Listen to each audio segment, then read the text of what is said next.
Hi అండి, welcome to my channel Sai Teja fun world.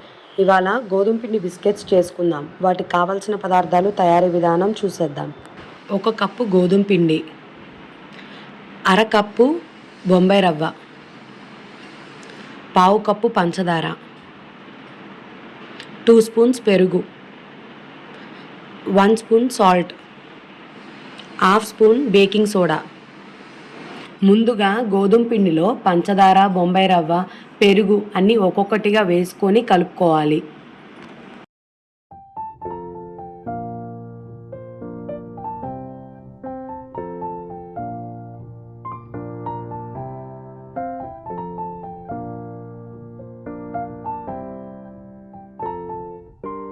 కొంచెం కొంచెం వాటర్ పోసుకుంటూ కలుపుకోవాలి.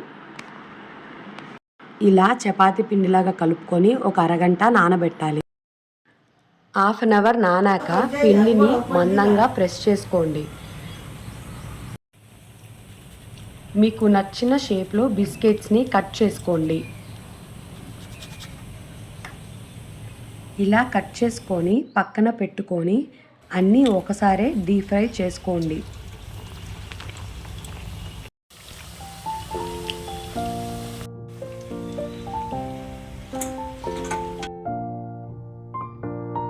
మీకు ఈ వీడియో నచ్చినట్లయితే లైక్ చేయండి, షేర్ చేయండి, సబ్స్క్రైబ్ చేయండి.